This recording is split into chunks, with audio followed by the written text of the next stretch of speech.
July 14, 2017. It was a day that shocked an entire nation. A conviction so unusual, it left experts speechless. Mark Dawson, a quiet accountant, was found guilty of a crime no one believed he could commit, the brutal murder of his wife, Elaine. The verdict stunned the small town of Grayston. How could Mark, known for his gentle nature, commit such a horrific act? The trial was quick. Too quick. The evidence? Thin, contradictory, and confusing. Yet the jury convicted him. And the sentence was harsh, life behind bars without parole. But something didn't sit right. The inconsistencies piled up like shadows in a dark alley. Witnesses who claimed to see Mark near the scene later recanted. Surveillance footage showed a figure, but it was grainy, ambiguous. Not clearly Mark. The murder weapon was never found. No clear motive was ever established. Mark insisted he was innocent. He claimed he was at home, alone, the night Elaine disappeared. No alibi, no witnesses, no explanation. But the police never investigated beyond their first theory. Even Elaine's friends were divided. Some swore Mark was loving and kind. Others whispered about arguments, but none saw violence. Her diary showed no fear, no mention of threats. Then came the shocking discovery. 2 weeks after the conviction, new evidence surfaced, a second victim. A woman found dead in a nearby town, strangled in the exact same manner as Elaine. The dates? Days before Elaine vanished. The killer couldn't be in two places at once. Suddenly, Mark's guilt seemed impossible. The police claimed the cases were unrelated. But the public wasn't convinced. Questions flooded the media. Why was this second murder ignored during the trial? Why was the timeline overlooked? Why were key witnesses dismissed?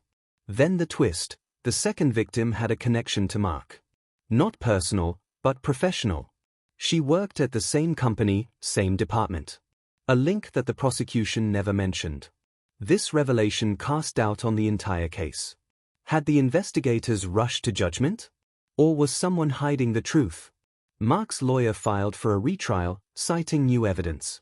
But the court refused to reopen the case. The judge called the new information irrelevant. Public outcry grew. Supporters rallied outside the prison gates. A shadowy figure emerged online, someone claiming to have proof of Mark's innocence. Then came the anonymous message. A video. Grainy, distorted. Showing a figure entering Elaine's home hours after Mark's alleged last sighting. The figure's face obscured. No one knew who recorded it. No one knew what the figure's motive was. Mark watched the footage from his cell, his hope reignited. But the danger was real. Because the killer was still out there. And they were watching. What would happen next? Who was behind the murders? And would the truth ever come to light? August 22, 2017. The grainy video shook the case wide open. Mark's supporters saw a flicker of hope. But for the police, it was a nightmare. Who was the mysterious figure? Why had the footage appeared now? And most importantly, was Mark really innocent? Detective Laura Hayes was assigned to reopen the investigation quietly. No press. No leaks. Just the truth. Laura studied the video frame by frame. The figure's gait. The jacket. The shoes.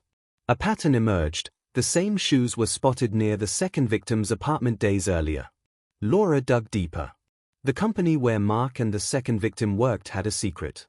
Several employees were quietly dismissed in recent months. Whispers of fraud. Embezzlement. Threats. Could the murders be tied to something far darker than jealousy or passion? Could it be about money? Power? One name kept appearing: Thomas Reed. A senior manager with a spotless public record. But behind closed doors? Feared and ruthless.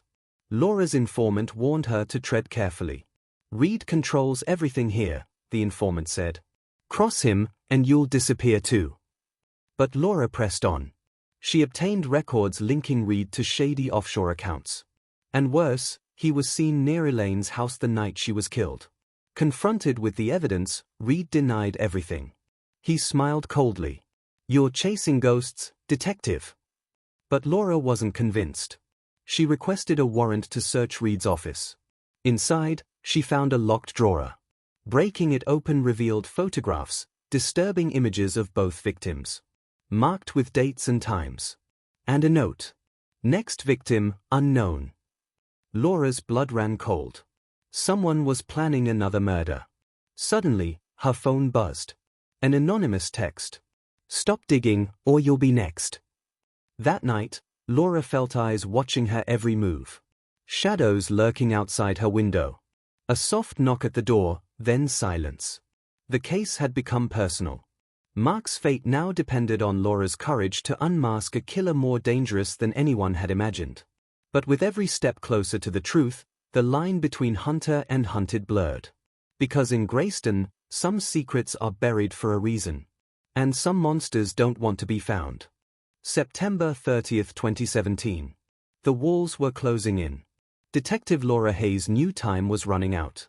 The note, next victim, unknown, haunted her every waking moment. The killer was planning again. And the target was still out there, waiting. Laura's search led her to a hidden ledger in Thomas Reed's office. It detailed transactions, threats, and names. Names of people who had vanished or suffered accidents. People who knew too much. One name stood out, Mark Dawson.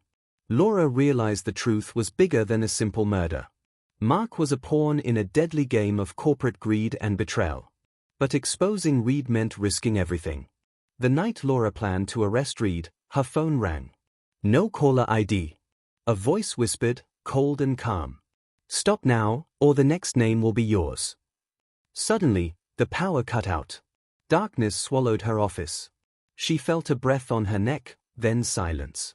The next morning, Laura was missing. Mark's case was reopened. But without Laura, the lead detective, progress stalled. Reed smiled from his office window, untouchable.